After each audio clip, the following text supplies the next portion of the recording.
Hi students, how are you this morning? I hope even though we are still in pandemic era, we can stay healthy and joining this teaching learning process as well as possible. Okay, today we learn chapter 4 that is about analytical exposition. I hope after learning this material, you can master it and finishing all the tasks well.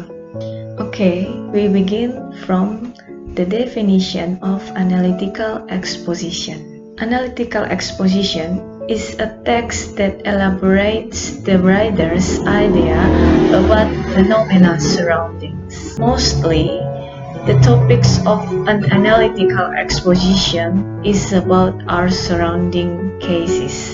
The speaker or writer gives some arguments as the fundamental reasons why something is next. Purpose. The purpose of analytical exposition is to persuade the audience to look at an issue with the writer's perspective. First, title. Title tells about the topic, so the title must describe the content of the text. The second is thesis or introduction. The position of thesis is in the first paragraph. Introduce the topic and show the speaker or writer's position outline of the arguments to be presented. It means that in composing an analytical exposition, a writer used some experts' opinions to support or reinforce his or her persuasion. The last, reiteration or restatement, restates the speaker's or writer's position.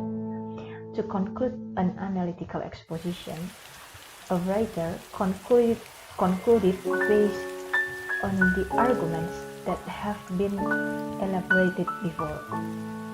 Now we talk about language features of an analytical exposition. The first, using conjunction or joining words. Here is some examples. So and so, because, therefore, if, and, but. Their function are to link one part of a sentence to another. Using modal verbs. Examples: can, could, should, must, might. Their function are to express the writer's attitude to the topic. Next, using simple present. To compose an analytical exposition, the writer used simple present. So, the verbs that used in a text, we use base form of verbs. Now, believe, feel, think, agree. Next, using sequence words. Examples: firstly, second, then, therefore, finally. Because an analytical exposition uses some arguments, so the arguments elaborated one by one from the first until the end. Next, using mental verbs. Examples: I believe, I prefer, I agree, I doubt, I disagree. So, when the writer wants to express her idea about something, writer uses mental verb. Using persuasive techniques. Use generalization to support viewpoints or argument. Use evidence and facts to back up the generalization, like using research, experts' opinions, testimonies also it can be, or quotes. So the writer do not only provide her or his opinions, but needs supporting from research, experts' opinions, testimonies, or quotes. Here is some examples of analytical exposition. The text analytical exposition, it can be an editorials, scientific books, journals, magazine, newspaper articles, academic speeches, research reports. So these kinds of texts often find surroundings us. So this is the examples of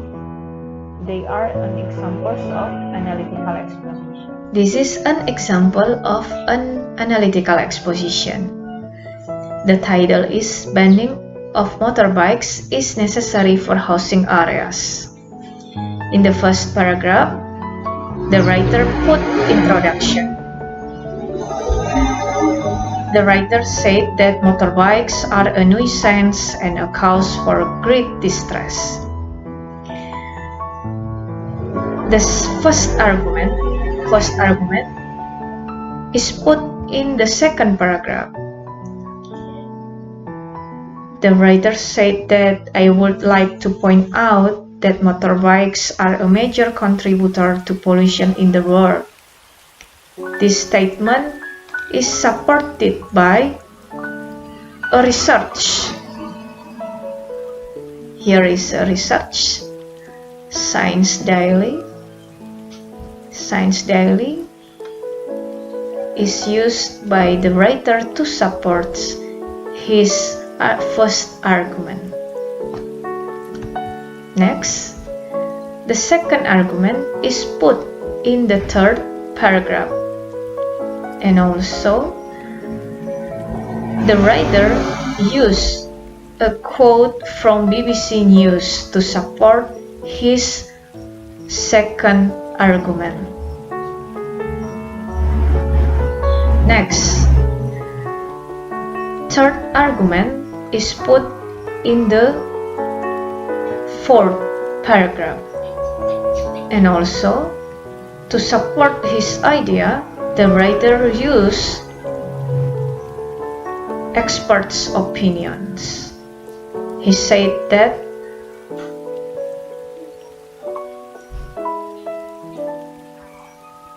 experts believe that if there is an extreme noise, it can lead to deafness and lack of concentration in children and adults. Next,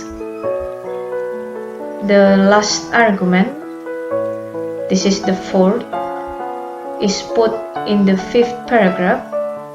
And also, to support this idea, the writer used experts' opinions. He said that motorbikes are responsible for horrible accidents. Yes.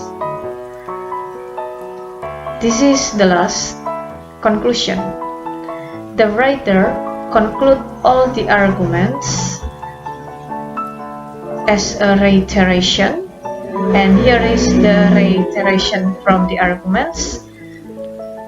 The writer said that I strongly believe that motorbikes should be banned from housing areas. Right.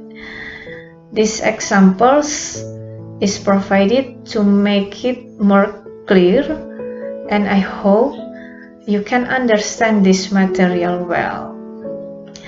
Alright students, that is all our material for today, and I hope you can enlarge your knowledge by browsing some resources about these materials. Alright students, that is all our material for today. I hope you can understand it well. Please enlarge your knowledge by browsing the relevant resources with these materials. And thanks for your attention. See you.